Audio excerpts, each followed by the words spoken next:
Did you know that your mattress changes over time just like your body does?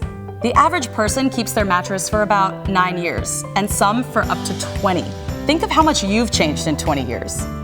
Here are a few signs it's time to replace your mattress. 1. Aches and pains. Your body changes over time. Weight, pain points, and personal preferences may change.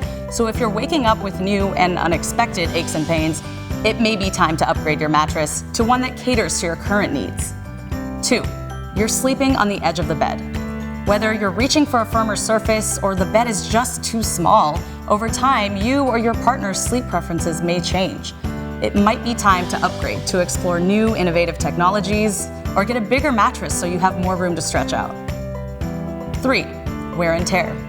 Over time, your mattress will show signs of aging, some subtle and some not so subtle. If your bed is sagging, lumpy, or indented, it's time to upgrade. What are you waiting for? Come on over to Mattress Firm and we'll help you find the bed of your dreams. You spend a third of your life in bed, so make sure your 8 hours are perfect.